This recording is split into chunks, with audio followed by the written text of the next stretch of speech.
शीर्षक ब्रह्मचर्य का तेज। प्रस्तावना। प्राचीन भारत की धरती पर जब तप, त्याग और साधना ही जीवन के मूल लक्ष्य माने जाते थे, तब एक छोटा सा गांव था, मंगलपुर। उसी गांव में जन्मा एक बालक अर्जुन, जो बचपन से ही चंचल, उत्साही और जिज्ञासु था। लेकिन समय के साथ उसमें बदलाव आया, एक ऐसा बदलाव जिसने न केवल उसे महान बना दिया, बल्कि ब्रह्मचर्य के तेज को प्रकट किया। अध्याय 1। प्रारंभिक जीवन और जिज्ञासा। अर्जुन के माता पिता किसान थे। वे ईश्वर भक्त थे और प्रातः काल राम नाम का जाप करते। अर्जुन ने बचपन से ही देखा कि उसके माता पिता में एक आंतरिक शांति है, जो उसे आकर्षित करती थी। एक दिन अर्जुन ने अपने पिता से पूछा, पिताजी, आप इतना शांत और तेजस्वी कैसे रहते हैं? पिता बोले, बेटा, जीवन में तप, ब्रह्मचर्य और भगवान का स्मरण ही असली ऊर्जा का स्रोत है। वह दिन अर्जुन के जीवन का मोड़ बन गया। अध्याय 2। गुरुकुल में प्रवेश और व्रत। अर्जुन ने 12 वर्ष की उम्र में समीपवर्ती गुरुकुल में प्रवेश लिया। वहाँ के गुरु ऋषि व्योमदत्त कठोर अनुशासन के लिए प्रसिद्ध थे।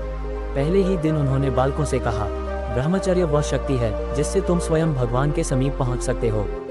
जो इस व्रत को निभा ले, वही सच्चा योद्धा, सच्चा ऋषि बनता है। अर्जुन ने उसी दिन प्रण लिया, मैं जीवन भर ब्रह्मचर्य का पालन करूंगा। अध्याय 3। परीक्षा और संघर्ष। समय बीता, अर्जुन का तेज बढ़ता गया। उसकी बुद्धि तीव्र, ध्यान गहरा और दृष्टि दिव्य हो गई थी। लेकिन ब्रह्मचर्य का मार्ग सरल नहीं था। एक दिन एक सुंदर कन्या गुरुकुल में आई, जो रानी की दासी बनकर आई थी। वह अर्जुन से प्रभावित होकर उसे आकर्षित करने लगी। अर्जुन के भीतर संघर्ष शुरू हुआ, मन और आत्मा के बीच युद्ध। लेकिन उसने तुरंत ध्यान में बैठकर अपने गुरु के वचन याद किए और शांति प्राप्त की। गुरु ने उसे देखकर कहा, वत्स, आज तूने ब्रह्मचर्य की असली परीक्षा पास की है। अब तेरा तेज सात्विक अग्नि बन चुका है। अध्याय 4। ब्रह्मचर्य का प्रभाव। गुरुकुल में 10 वर्ष पूरे होते ही अर्जुन 22 वर्ष का हुआ। अब वह केवल एक विद्यार्थी नहीं, बल्कि एक तपस्वी बन चुका था। उसके चेहरे पर तेज था, नेत्रों में होश था और वाणी में शांति। एक दिन राजा के दरबार में एक बड़ा यज्ञ हुआ। वहाँ अनेक विद्वान, योगी और ब्राह्मण एकत्र हुए थे। जब अर्जुन वहाँ पहुँचा, सभी चकित हो गए। एक वृद्ध संत ने कहा, यह बालक नहीं, ये तो ब्रह्मचर्य का साक्षात स्वरूप है। इसके तेज से अग्नि भी शांत हो जाए।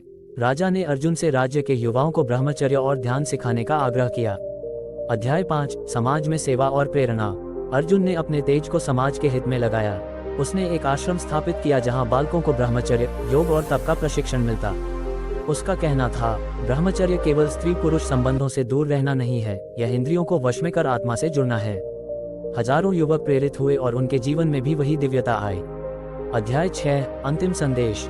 जीवन के अंतिम चरण में अर्जुन एक वटवृक्ष के नीचे ध्यानस्थ हुआ।